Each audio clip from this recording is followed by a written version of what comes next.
Halo teman-teman, di video kali ini pertama-tama saya ingin berterima kasih pada para penonton dan subscriber yang setia mendukung channel YouTube saya.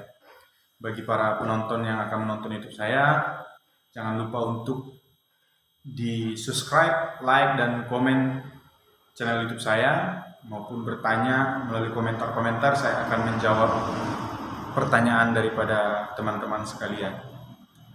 Di kesempatan kali ini saya mendapatkan pertanyaan yang unik dari salah satu penonton YouTube saya, yang dimana dia bertanya, "Bang, apakah hukum itu hanya milik si kaya atau hukum itu juga milik orang miskin?" Tentunya persepsi ini salah ya teman-teman. Hukum itu melekat pada setiap orang.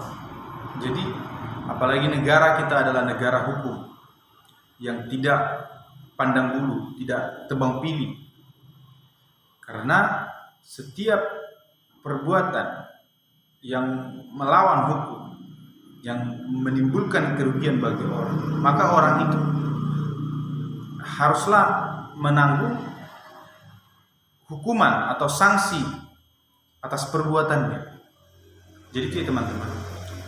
Berdasarkan ajas hukum disebutkan equality before the law, yang dimana setiap orang sama di mata hukum. Jadi bukan karena dia kaya, bukan karena dia miskin. Jadi hukum itu mengikat setiap orang. Apabila ia melakukan kesalahan, maka ia harus menerima sanksi yang dia perbuat atas kesalahannya terhadap orang lain. Nah, itu ya teman-teman.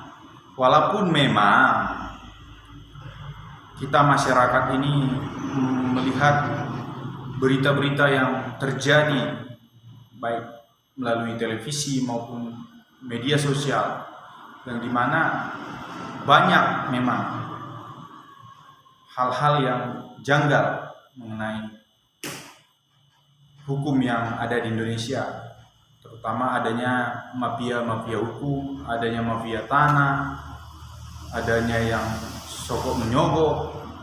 Tentu hal-hal itu sudah sering kita dengar di berita, di televisi, sudah tidak asing lagi. Makanya mungkin masyarakat dan penonton channel YouTube saya bertanya, apakah hukum itu hanya milik si kaya atau milik si miskin?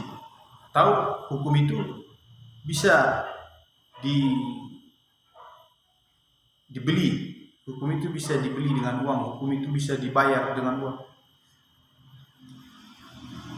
Tentunya hukum itu berdiri tegak untuk memberikan rasa adil bagi setiap warga negara, setiap orang, tidak tebang pilih.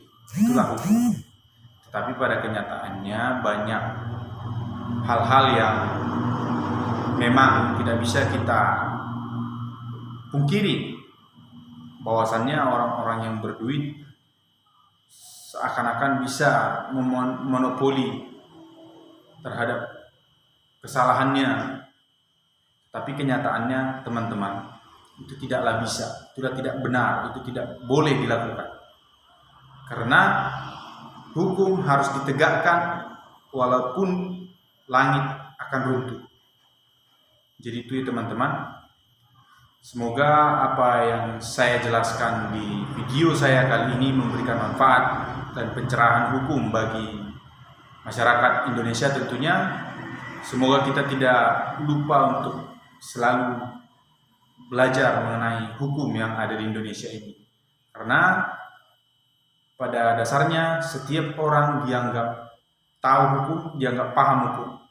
Jadi teman-teman tetap semangat. Semoga teman-teman dimanapun teman-teman berada tetap sehat dan semangat. Salam sukses.